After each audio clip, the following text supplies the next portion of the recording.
Good afternoon. I'm Pastor Jim, and I'm the senior pastor here at First Baptist Church Concord. And I want to share with you in this video how to change your world. After that, though, stay tuned. I'm going to give you some updates on what's going on here at First Baptist Church Concord. So stick around after these 3 ways to change your world.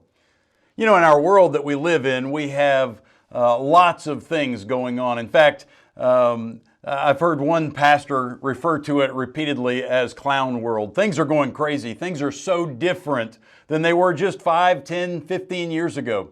And so much different than they were 100 years ago.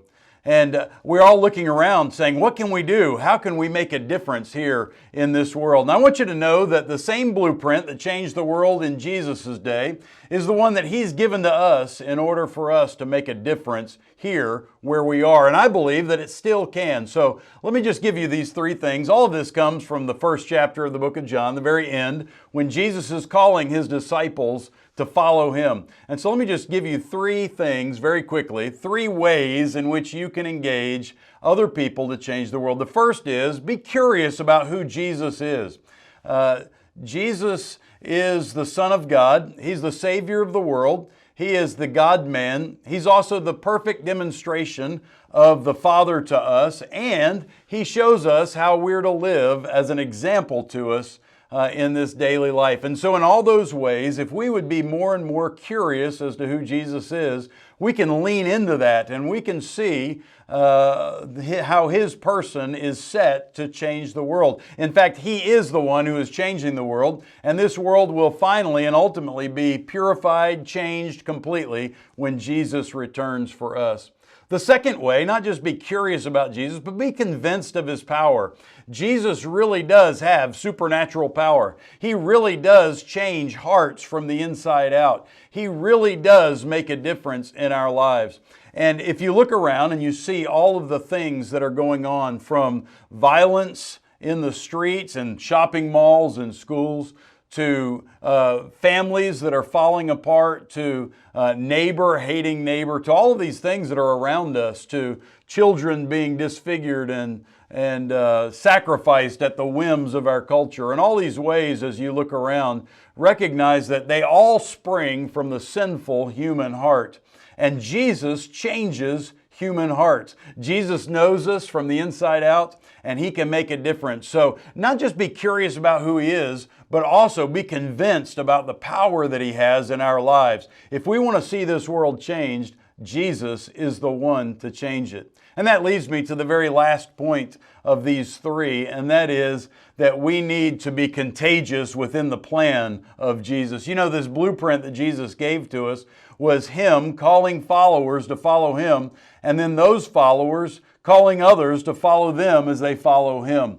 And this idea of discipleship, that is, disciples making disciples, is the plan of Jesus to change this world. It's what happened from those first disciples in Jesus' day all the way throughout the last 2,000 years. As the world has changed for the better, it's changed when disciples take seriously this call to make other disciples. And so we need to get busy. Be contagious with this message. Tell others about how Jesus has made a difference in our lives, and call others to follow Him as well. These are really the ways to change the world. Everything else will be futile. All the other things are going to be fads and they're going to pass away. But the Word of God, it lasts forever. And as we invest our lives in it, and it in our lives and in the lives of others, we will see this world continually transform, really, as they follow Jesus, even as we're transformed into the image of the Son. And so take heart, Christians, and take part. Be a part of what God is doing all around the world. And that leads me to the way that we get to take part in what God is doing here at First Baptist Church Concord. I just have a few announcements. We've had a real busy spring, and so as we enter into the summertime, we've taken a deep breath and we've tried to sort things out. Let me just show you a few things that are coming up. The first is on Wednesday night, May 10th, in our fellowship hall at 6:30, we are having our second quarterly church conference. And so come out, hear reports from our committees and our ministry teams, find out what God is doing here at First Baptist, get connected, and know what's coming up. The second thing I want you to know is this Sunday is Mother's Day.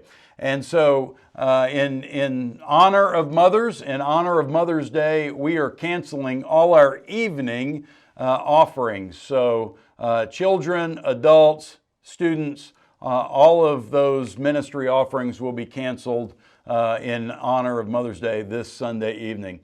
Next Thursday, May the 18th, is Man Church. And so we want to invite all the men to come out. Men, bring other men. This is a great place for us to enjoy one another, eat good food, sing good songs, and hear a message from God's Word, to be encouraged to walk in it.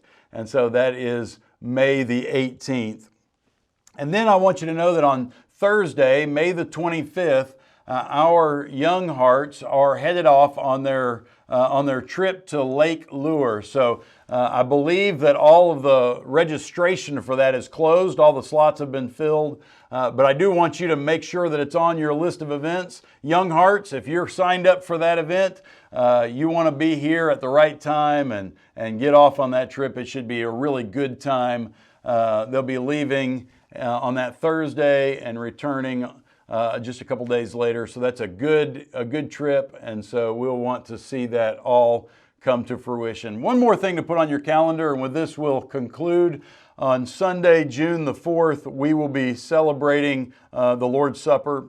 And so go ahead and start preparing your hearts, preparing your minds for that day. That's always a big day. It'll also be the day that we begin our nominations for deacon ministry for the 2024 class, or the 2024 church year.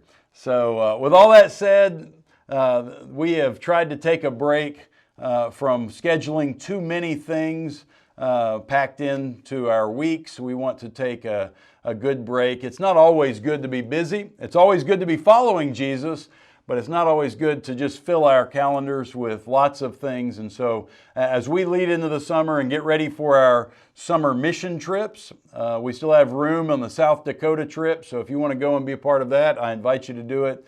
And as we head toward Vacation Bible School, we're going to try to take a few collective breaths and just settle into what the Lord is doing here at First Baptist Church. Church, I love you. I'm so grateful to be your pastor. It's a joy to share with you each week what's going on, but also what the Lord is saying through His Word to us on Sundays, to try to encapsulate those on Mondays and to get them out to you, even if they're delayed till Tuesday. So God bless you, church family. I love you. I can't wait to see you soon. Have a great week.